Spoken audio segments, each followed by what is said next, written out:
Welcome. You have entered the realm of 1111 Talk Radio. Your host is Simran. It's time to discover your own language with the universe. Empower yourself, broaden your mind, open your heart, and discover who you are. Now, here's your host, Simran. Welcome. It is beautiful to be with you this week, and we have a really rich and powerful show. It touches upon places within me that feel so intimate, that feel extremely experiential. Many of my questions throughout my life have often been, can one individual, regardless of who they are, tap into enlightenment, truly attain their divine presence, that interconnection with the holy divine, the one mind, the all one? And I think much of my life has been in that pursuit, sometimes consciously, other times unconsciously. And about 10 years ago, I encountered an experience that really brought me into places of darkness that felt like there was an alchemical point of opening for me. And through that process of allowing myself to become the prima materia, allowing myself to really dissolve into not only the experience, but allow what was within me to continually dissolve, I began to uncover a different kind of light, different awareness, and a very intimate connection, not only to my humanity, but also to divinity. One of the things that took place at the beginning of that moment where I committed as much to the darkness as I had been to the light was I was given a message to paint 40 paintings in 40 days. Now, I'd never picked up a paintbrush, didn't know how to paint, but I was in such a state of grief that I wanted anything that could take me out of my grief or speak to me in some way. And somehow moving into that process placed me somewhere else where I was no longer in my story, no longer in my grief, and images started to unfold on the canvas that struck me, that spoke to me, that were messages and stories to me and about greater consciousness. Now, I am certainly not the artist that my guest is, but her books and her art speak to the experience of what I had gone through myself and the experience that's available to each one of us. There's no way in this 1-hour show to bring you the real richness and beauty of Marlene Seven Bremner's work, both her artwork and her books. But if you can simply have a taste, have a morsel, have a feeling into of what we are going to discuss, I think you will be called to pick up her books and find out more about her and her work. Right now, our world is in incredible upheaval and uncertainty.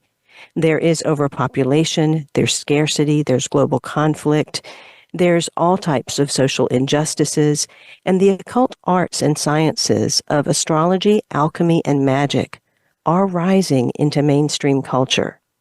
This is what she speaks upon, the sacred arts of alchemy, astrology, and theurgy conveyed to humanity through the divine mind, and how they teach us about the relationship between the immortal soul and the material body, or consciousness and matter, between fate and will, between an idea and its realization. As human beings, we are endowed with the same creative capacity that exists in the divine mind, and through the creative process, we are part of the creation of the ceaselessly changing eternal universe. These are Seven's words from her books. The cosmos is birthed through the mind in its multiplicity of forms, all emanating from the unlimited potential of the One. Understanding the creative process goes hand in hand with humanity's stories about creation, of the cosmos, and of humanity itself. It is the essential knowledge that we need for the creation of a future that is not only sustainable, but also flourishing and prosperous for all of life.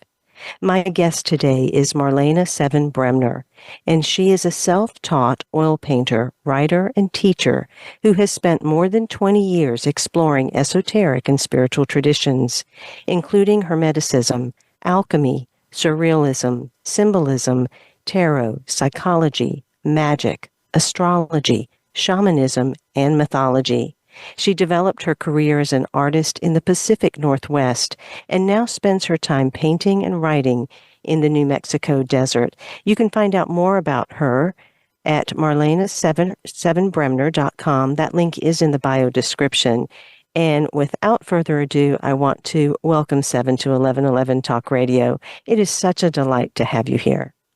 Oh, thank you, Simran. It's a pleasure to be here. And I just so appreciate that beautiful introduction and the story that you shared. Thank you. It's a rich set of books, and so much of what I saw in both of them really spoke to the process that I personally went through. And something that I really keyed in on in the beginning was you talk about self-initiation and how important that role is for us to engage that self-initiation to begin this process of exploration and alchemy and open to then the imagination, the creativity, the great work, the understanding. Talk a little bit about self-initiation and what that really entails and perhaps what that has looked like for you. Mm. Yeah, I think when people hear the word initiation, what comes to mind is some sort of formal group order that, initiates you into some sort of esoteric wisdom. But that is part of it. But I think we have the ability to guide ourselves through an initiation process simply through setting our intention that we want to evolve and grow and expand and access deeper, more authentic parts of ourselves. So I think that's a big part of it, is simply setting the intention in that direction and allowing your intuition, your higher genius, to guide you in the process. Following synchronicity, listening to messages that you receive from your dreams and from spirit and from the world around you, from people in your life, and allowing these kind of subtle symbols and messages from your unconscious and from the world around you to guide you along the process. So that's how I see self-initiation, and that's how it's worked for me for much of my life. Is simply being open and seeing myself on a path, seeing myself always seeking whatever it is that's going to be guiding me toward a deeper understanding of myself and of life itself. And that does require a level of discipline and devotion so that I guess the insights and the revelations can come in their own way. We live in a world where we're constantly bombarded with so much outer information and oftentimes the chaos of that. So to really allow oneself that inner space of quiet and attunement and opening is a very powerful place to be. How do you, as an artist and a writer, allow yourself the sacred cave to go into, the boundaries to place around you, so that you are able to tap into the purest of your imagination, your creativity, the insights that are wanting to come through? Yeah, I think that's so important to be able to create that, the boundaries between the outer world and the inner world, and to create a sacred space for inspiration and creation to come through. And it can be quite challenging, especially in this day and age. Like you said, we're so bombarded with stimulation and information from the world around us. It's very difficult to break away from it. So again, this takes an intentional decision to create that space, to create a set of boundaries where that creative process can flourish.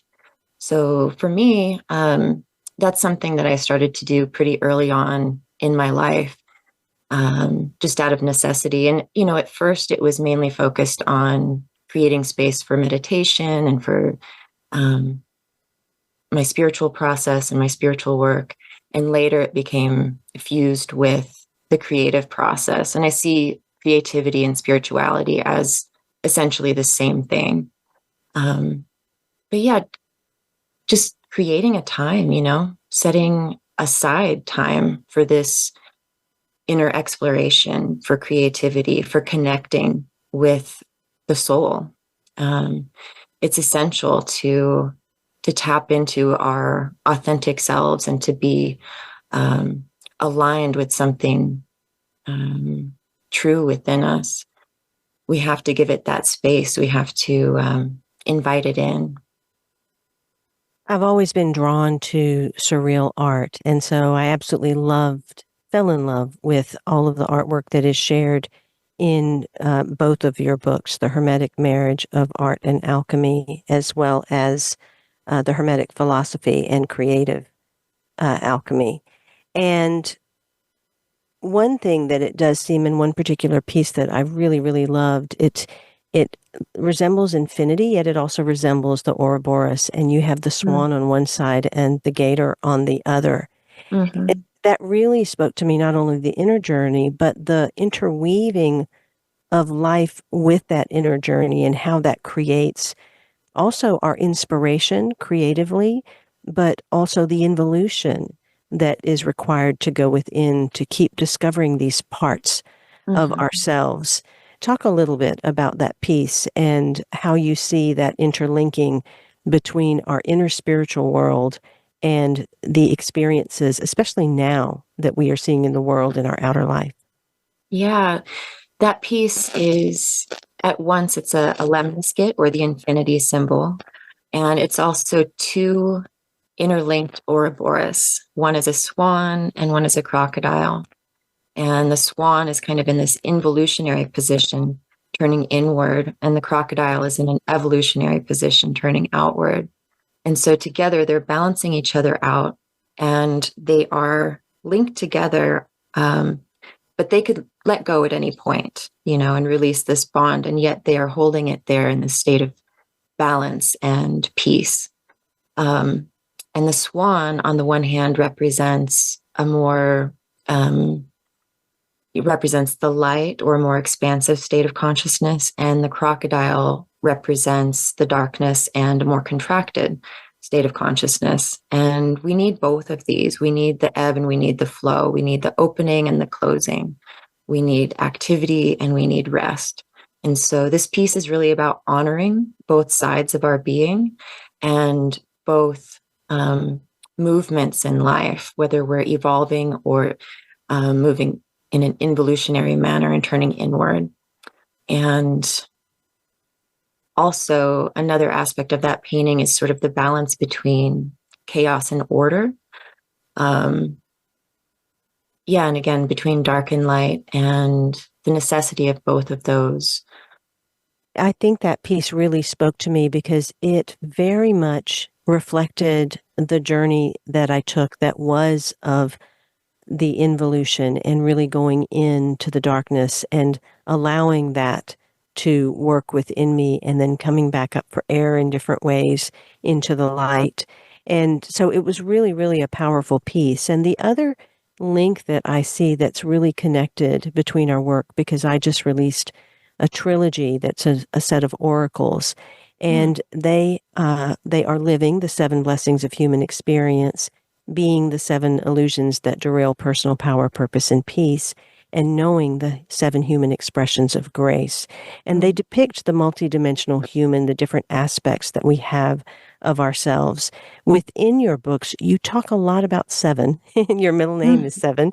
And 7 is a highly spiritual number. So I found that really intriguing and linking and quite spiritual of the use of 7 in both of our work. Can you talk a little bit more about the power of 7 in terms of nature, cosmology, spirituality, and why that's so important in your books.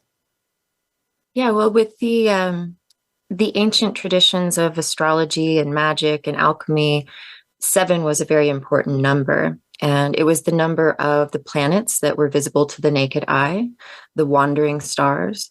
And so that's really the focus in both of the books, is on those 7 traditional planets. And we can also understand these as the 7 chakras within the human esoteric anatomy and the central channel of energy that runs up along the spine. And we can think of the 7 colors of the rainbow, of the spectrum. And when they're unified, then we get the pure white light of the sun, all of the colors combined into one. And in the same way, we can harmonize our chakras and come into alignment so that we are emanating fully with all of those energies activated and open. And with the planetary energies, these are like archetypal forces. And in the traditional Hermetic conception, they work upon us, and this is what we think of as fate. So essentially, they're working upon us through our unconscious mind.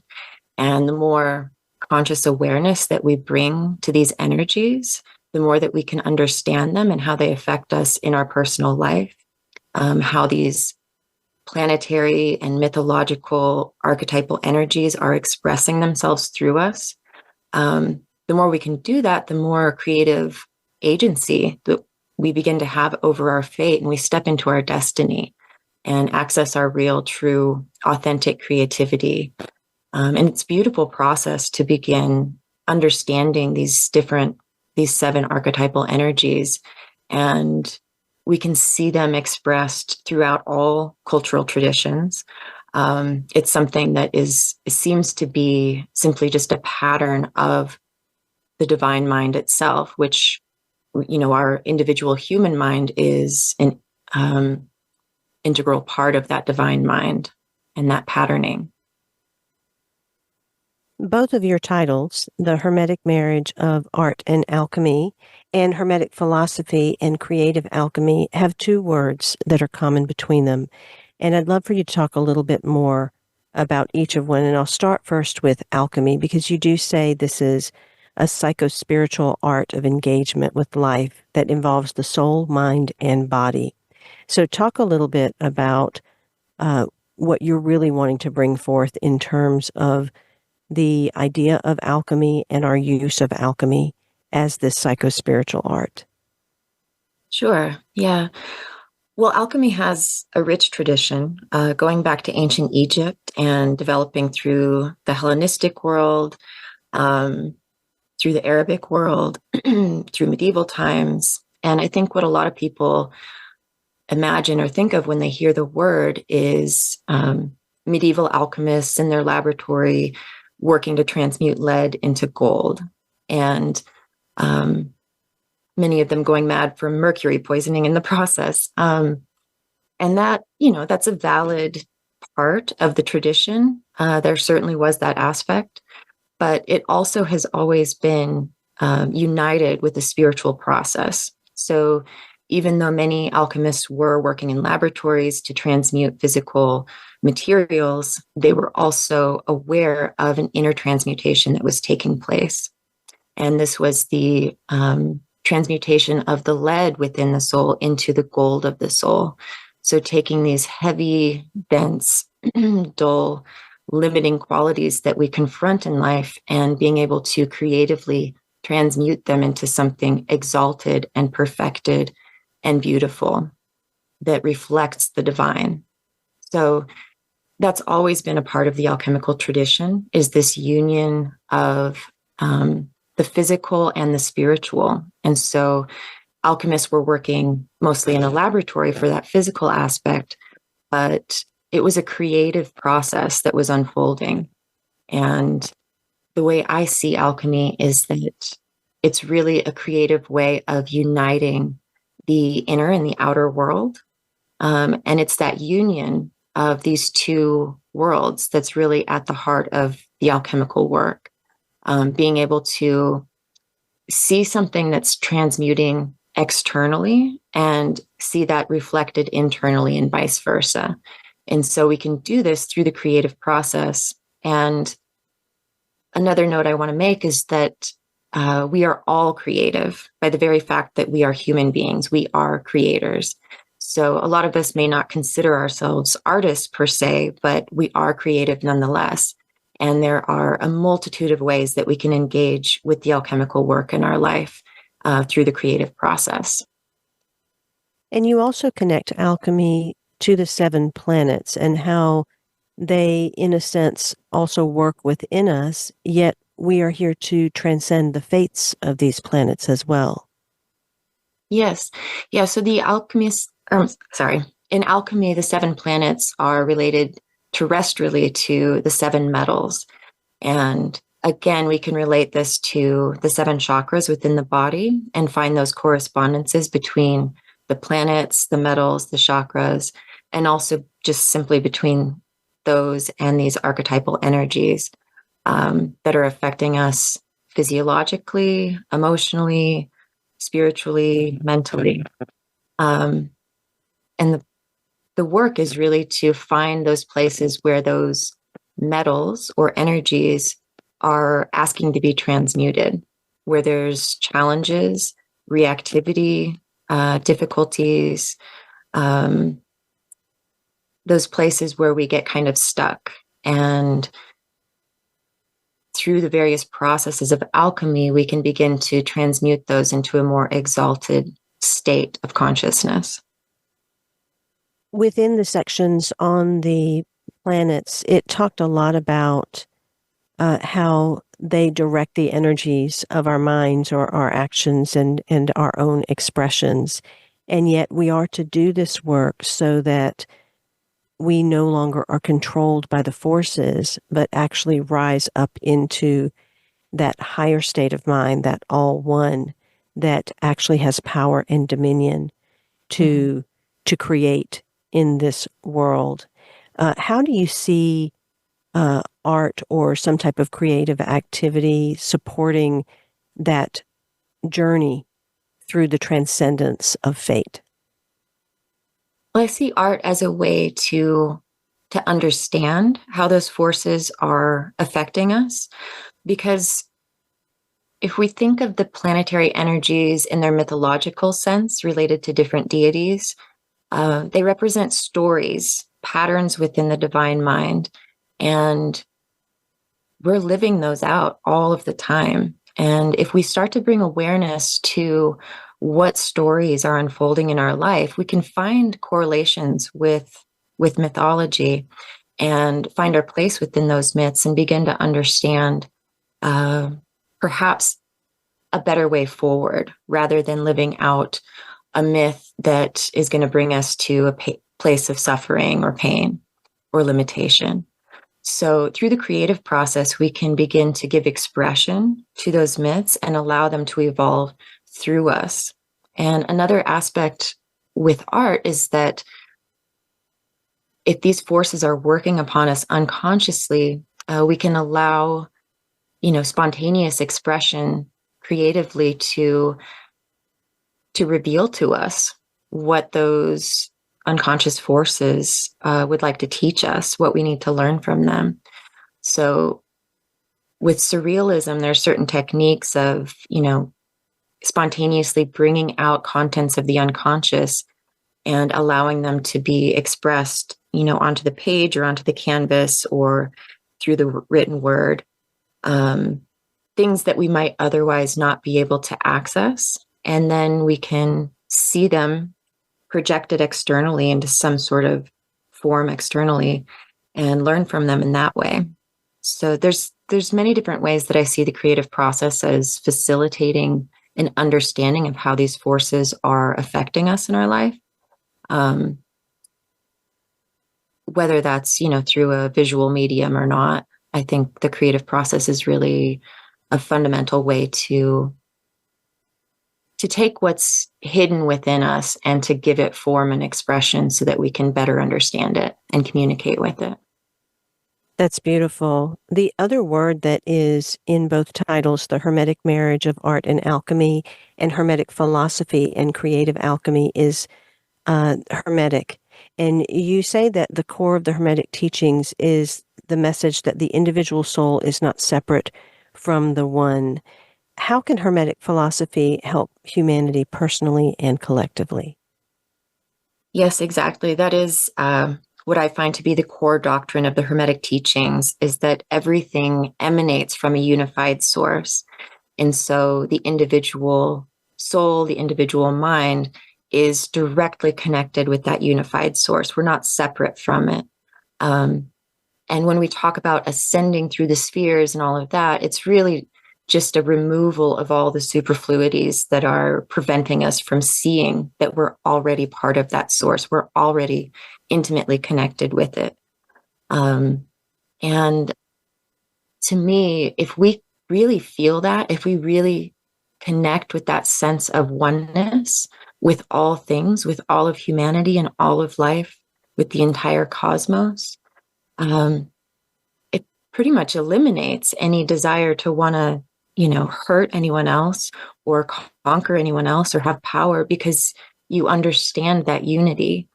And also, I think through doing this work and connecting with the planetary energies, understanding them, and in the Hermetic sense, it's called de-energizing the spheres, the planetary spheres, essentially removing our reactivity to these different energies that are pulling us one way or the other. The more we can do that, and the more conscious we can become of our own projections in the world, the less conflict we're going to create, the less drama we're going to create with other people, and the more harmony we're going to start creating around us. The union between humanity and God is a core doctrine throughout Hermetic teachings and writings, as are the various levels or spheres and concomitant beings that exist as intermediaries between them. Divine essence permeates all things great and small, yet despite the inherent goodness of the world, for it exists as an emanation of the One, it is necessarily a diminution of the source energy. Humanity is described in its fall into matter and forgetfulness, and given instruction on the reascension to its former state in unity. Thus, there is an emphasis on ascending through the various spheres of planetary and cosmic influence to return to the divine source.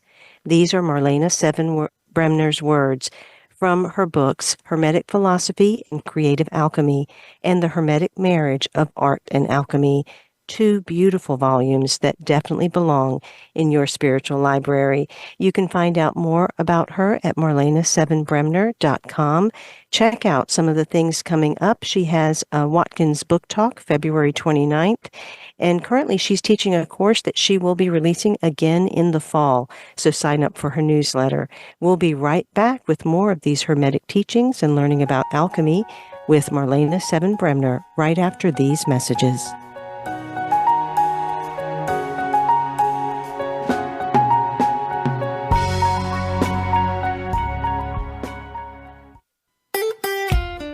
Follow Voice America at facebook.com/Voice America for juicy updates from your favorite radio shows and podcasts. Have you seen 1111? Do you wonder why certain numbers keep showing up in your life?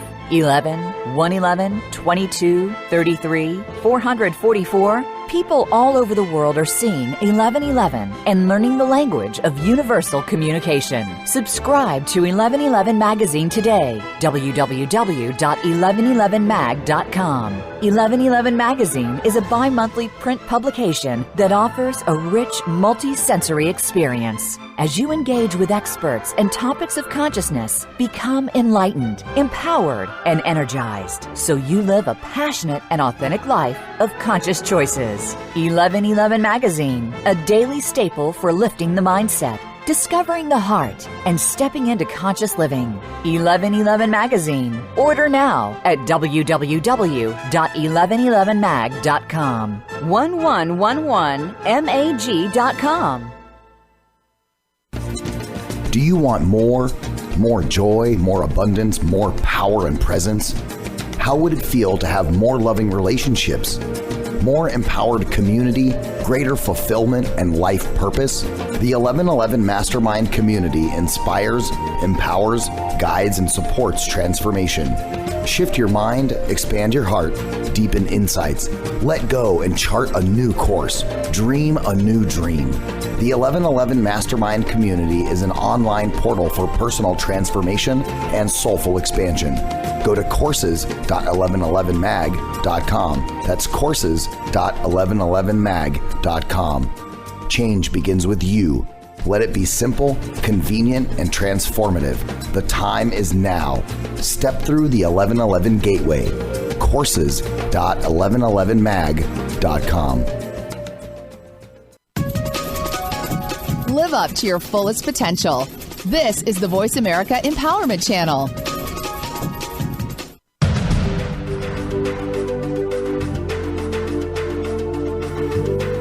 You are listening to 1111 Talk Radio. Simran is an award-winning author, publisher of 1111 Magazine, powerful speaker of wisdom, and a life mentor. Find out more at IamSimran.com. Now, back to 1111 Talk Radio. Before we get back to Marlene Seven Bremner's work, I want to mention a few new additions to Audible. If you are looking for a good audiobook, I have just narrated several that are wonderful. One is The 12 Steps of Forgiveness, which is by Paul Ferrini, whose books I absolutely adore. And this one is a really beautiful book to support you in that work, to do the forgiveness work that we all are here to do. In addition, there is Leaving Faith, Finding Meaning by Lynn Renoir.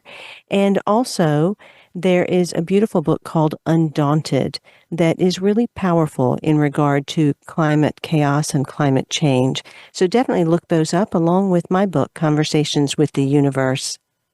How do we live amongst humanity in a material world and yet maintain our contact with the divine?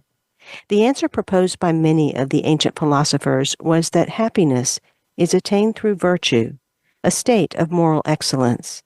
For Aristotle, in keeping with Socrates and Plato, virtue is central to the living of a good life. Yet, in his view, virtue lies in finding the proper equilibrium, or golden mean, between the extreme vices of excess or deficiency, not necessarily aligning to the exact middle point between them, but sometimes closer to one or the other depending on the individual circumstances. Today we are discussing two books by Marlene Seven Bremner, The Hermetic Marriage of Art and Alchemy, Imagination, Creativity, and the Great Work, and Hermetic Philosophy and Creative Alchemy. The aim of her work is to illuminate in small ways the origins, development, and general philosophy, theology, and mysticism of Hermeticism and the art of alchemy, so that a solid foundation may be laid. Special attention is given to the alchemy as a psycho-spiritual art of engagement with life, involving the soul, the mind, and the body. It is all about consciousness. I invite you to explore more of her work and especially to let your eyes feast on her artwork. Go to her website, Marlene Seven Bremner. You can find that link in the bio description and find out more about everything that this beautiful being is putting into the world. So as we get back to our conversation, Seven, and we were talking about Hermetic teachings, you go into a little detail about the Emerald Tablet of Hermes and the as above, so below, some of the statements that further underline the oneness concept, the unity, and the principle in which the monad represents the number one. All things then come from that. So when we look at the microcosm and the macrocosmic relationships that exist, talk a little bit about that from the Hermetic philosophy and also in regard to how we utilize the planets as archetypes and then from there lift off into our own imagination and creativity. Sure. Well, as we were talking about before, in the Hermetic cosmology, all things are seen as emanating from a unified source, which we might call the all, the one, the absolute, the source, the creator, God, by whatever name we call it, essentially it is the source of all things and all consciousness.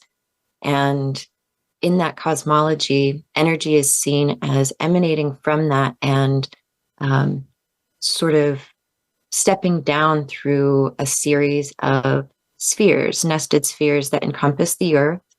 And we can think of the earth as both the physical earth, but also the body, the earth being the body. And so you'll often see these beautiful diagrams with these circular nested spheres, and the outermost sphere being that unified consciousness. And then each sphere descending inwards towards the center of the earth or the center of the body, the center of the self.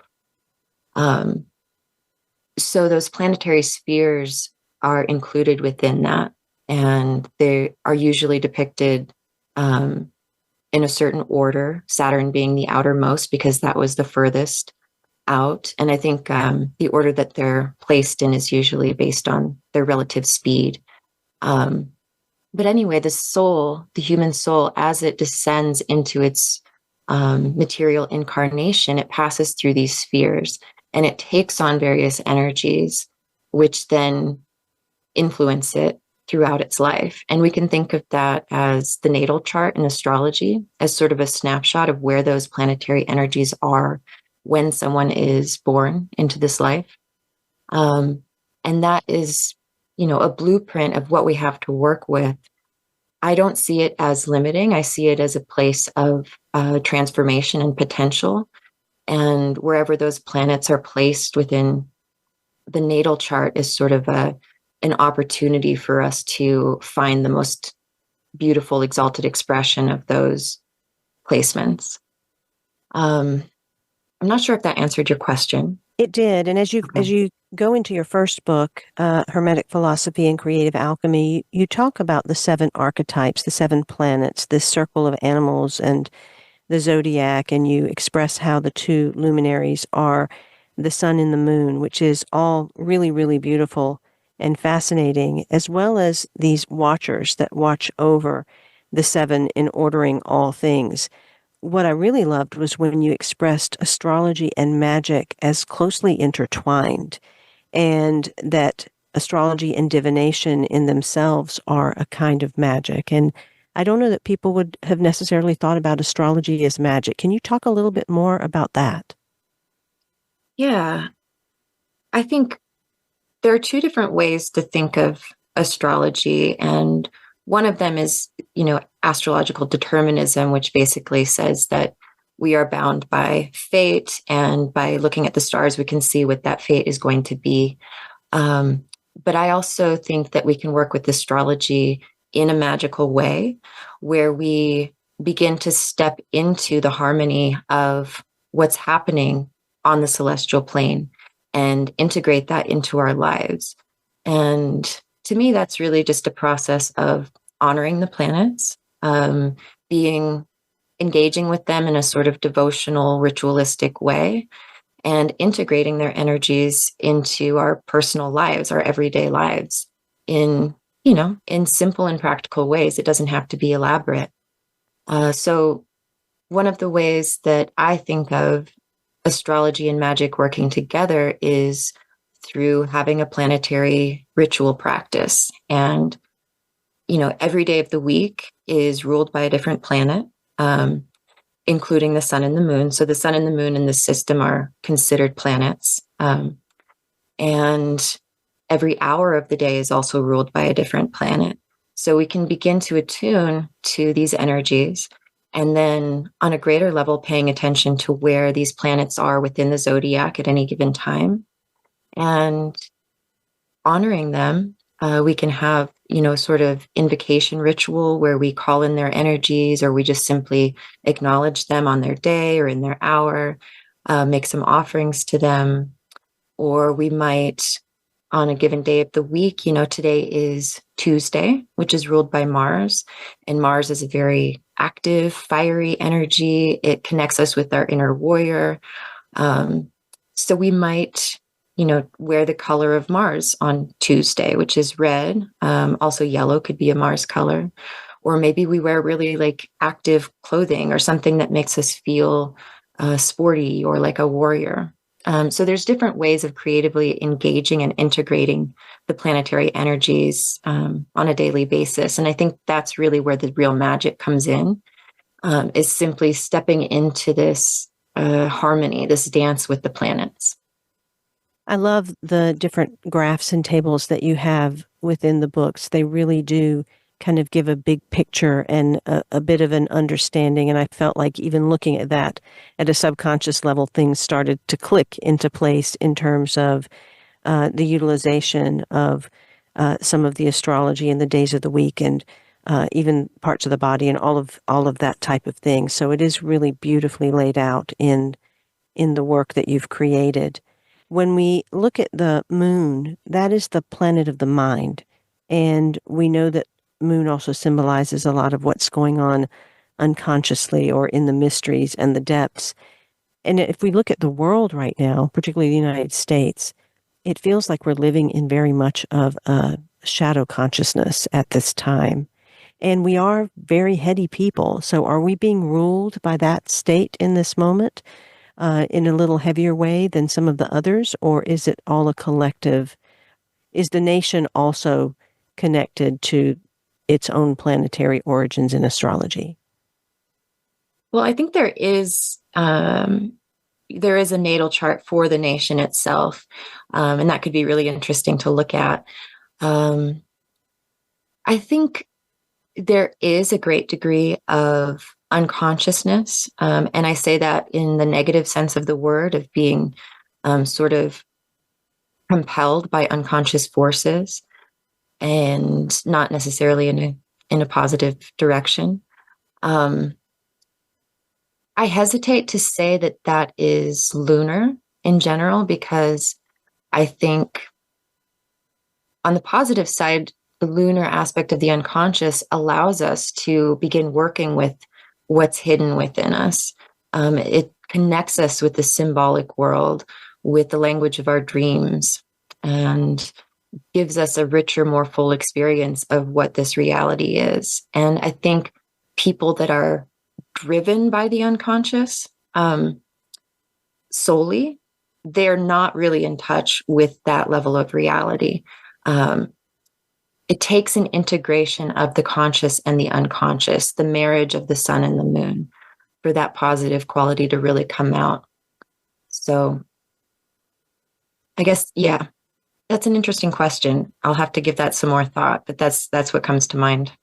Perfect. And that brings me to conscious imagination. So if we really are these alchemists and these creators, and we are of this divine mind, and we have this creative capacity endowed within us that is our untapped potential, talk a little bit about how this conscious imagination is developed through levels of purification and alchemy. I think the imagination, before we begin to really refine it and understand it, it exists in a sort of volatile state. And in alchemy, the terms fixed and volatile refer to the opposite, something that's solid and fixed, unmoving, versus something that is easily escapable or volatile, like gaseous fumes. And the imagination, when it's volatile, it kind of runs off in all different directions. We go into unconscious fantasy and, wander off into places of fear and anxiety and worrying about the future, dwelling on the past. But when we start to focus it and we start to fix it into place, we can bring intention into the imaginative process.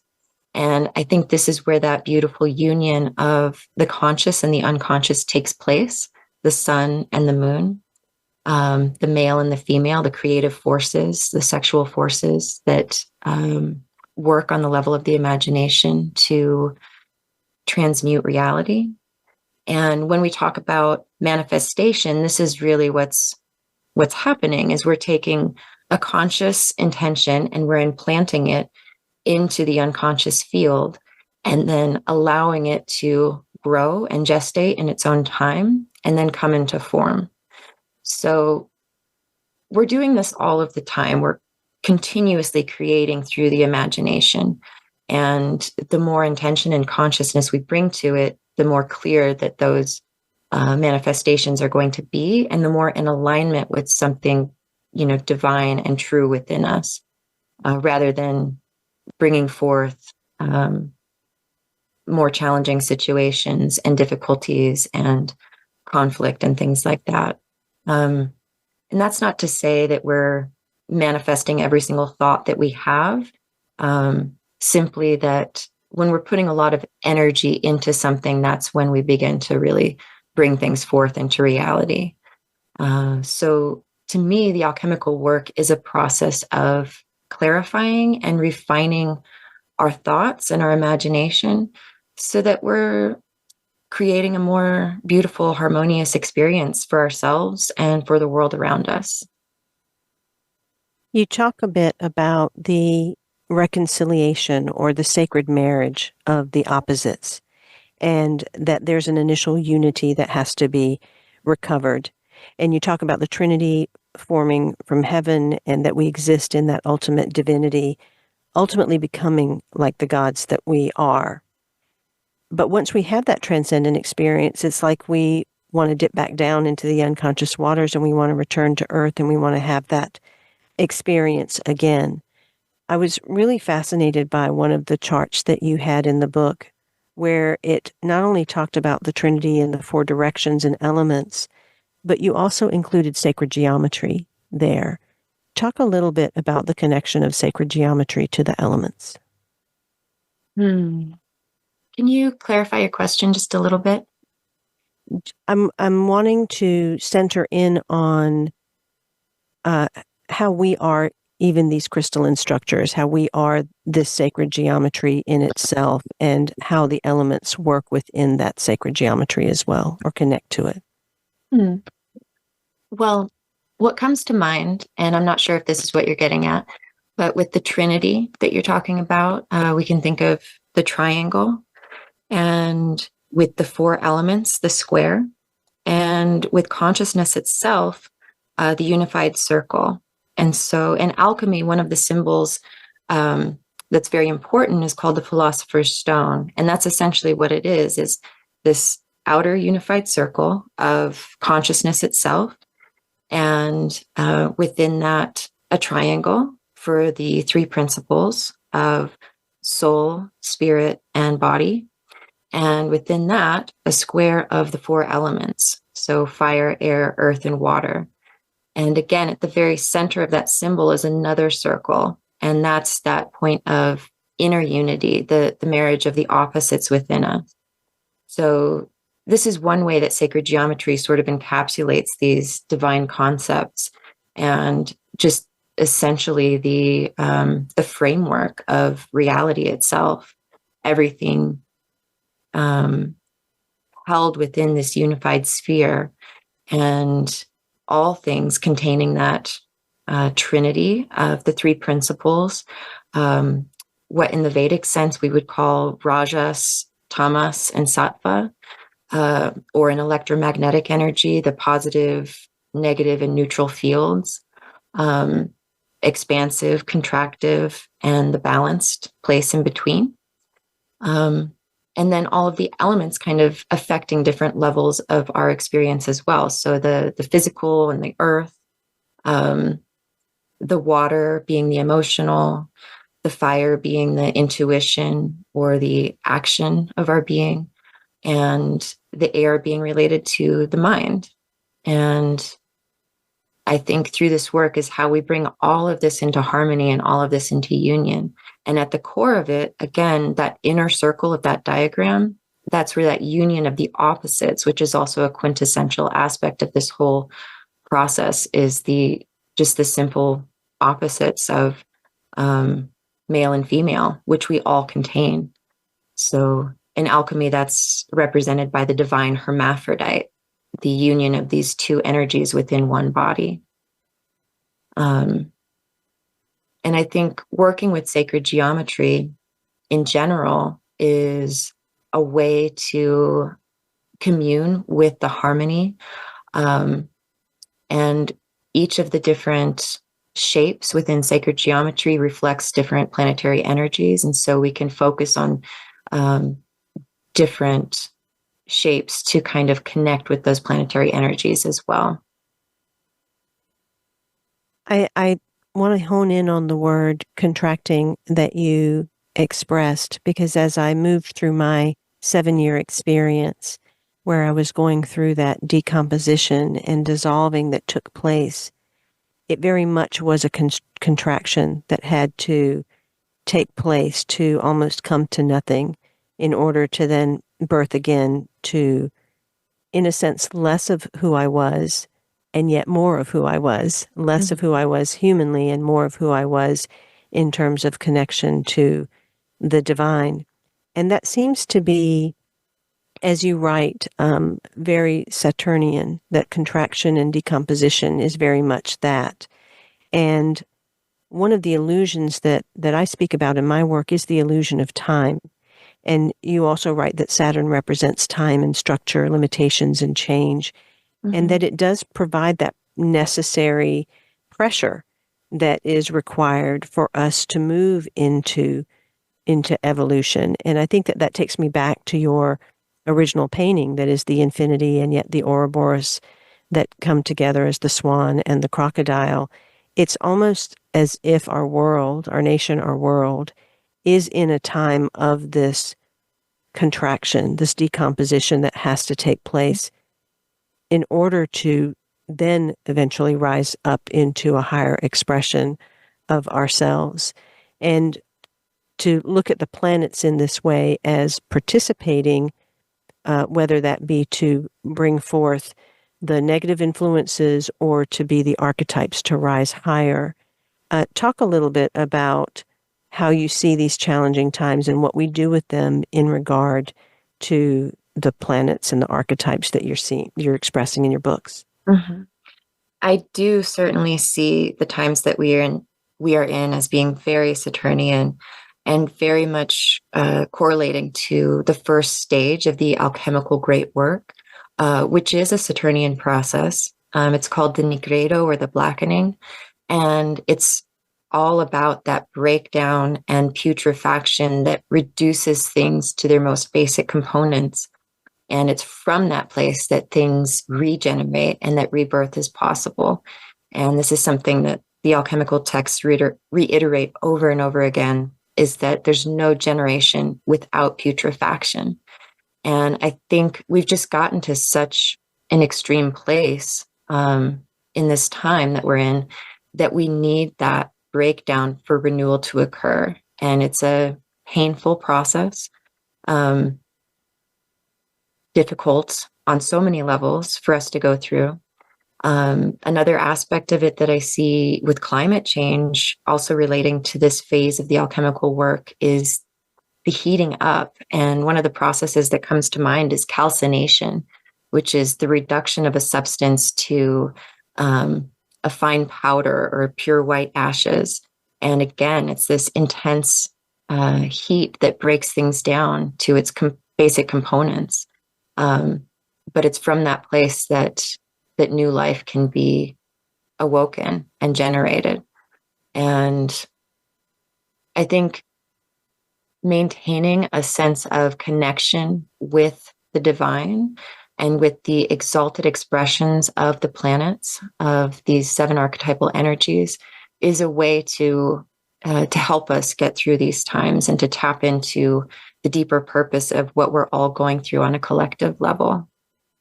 I want to thank you for being here, Seven, and I want to invite you, my listeners, to connect to Marlene Seven Bremner's website, marlene7bremner.com.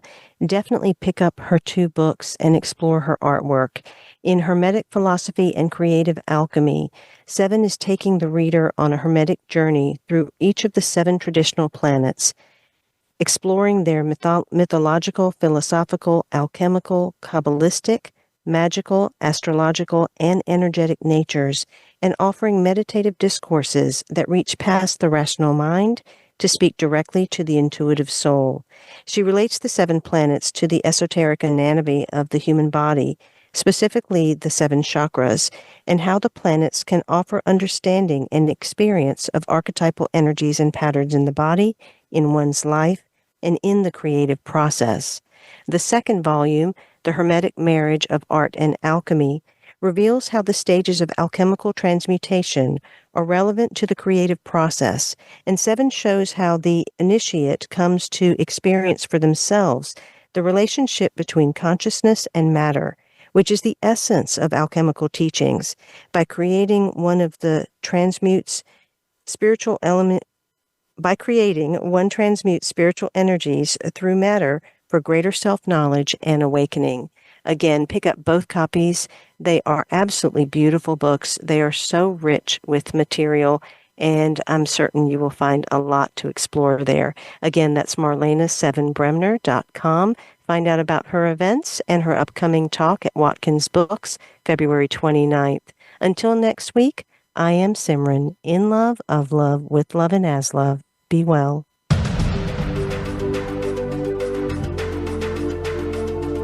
Thank you for opening your mind to a new reality, your heart to greater compassion, and your experience of aliveness with 1111 Talk Radio. Join host Simran next Tuesday at 8 a.m. Pacific, 11 a.m. Eastern Time to step through the gateway of conscious living here on the Voice America Empowerment Channel. Remember, you are not on the journey. You are the journey.